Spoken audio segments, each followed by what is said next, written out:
Night 12 மணிக்கு வந்து car accident ஆகிடுச்சு கைஸ். அதாவது அடுத்த நாள் காலைல ஈவெண்ட்டுக்கு வந்து பார்த்திங்கன்னா வந்து என்னோடய ஃப்ரெண்டை வந்து பிக்கப் பண்ண போயிருந்தேன். ஸோ ஆக்சுவலாக நான் போனது வந்து பார்த்திங்கன்னா என்னோடய ஃப்ரெண்டோட ஈவெண்ட்டுக்கு எக்ஸ்போசிங்க்கு தான் போயிருந்தேன்.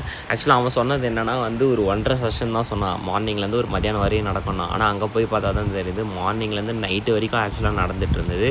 இவனும் வந்து பார்த்திங்கன்னா ப்ராப்பராக வந்து அங்கே பேசாமல் விட்டதுனால வந்து பார்த்திங்கன்னா வந்து எங்களுக்கு வந்து பெரிய ஒரு லாஸ்ன்னே சொல்லலாம். பட் அதை அவன் எப்படி வந்து மேனேஜ் பண்ணான்னு தெரியல. பட் வந்து இந்த மாதிரி வந்து ஒரு ஃபோட்டோகிராஃபி ஆர்டர் எடுக்கிறோன்னா ஃபர்ஸ்ட் ஆஃப் ஆல் வந்து அது ஒரு ஃப்ரெண்ட்ஷிப்னால வந்து பார்த்திங்கன்னா அந்த மாதிரி ஆகிடுச்சு.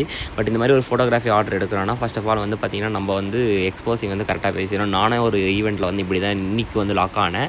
ஸோ அதே மாதிரி அடுத்தடுத்த ஈவெண்ட்டில் பண்ணக்கூடாதுன்னு இருக்கேன். ஸோ முதல் ஒரு ஃபோட்டோகிராஃபி பேசுகிறோன்னா ஃபர்ஸ்ட் ஆஃப் ஆல் அவங்க செஷன் கணக்கு இத்தனை மணி நேரம் தான் இருப்போன்ட்டு வந்து கிளைண்ட் கிட்ட தெளிவாக எக்ஸ்பிளைன் பண்ணிடணும் போல். அப்போ தான் வந்து கரெக்டாக இருக்கும். ஏன்னா வந்து சில பேர் என்ன நினச்சிக்கிறாங்கன்னா வந்து காலைக்கு மட்டும் தான் நம்ம பேசுவோம், அன்றைக்கி ஃபுல்லாகவும் அங்கே தான் இருக்கணுன்ற மாதிரி வந்து பேசுகிறாங்க. ஸோ என்ன கதைனே புரியல. உங்களுக்கு இந்த அனுபவம் இருந்துச்சுன்னா கமெண்ட் பண்ணுங்கள். நன்றி, வணக்கம், டாடா.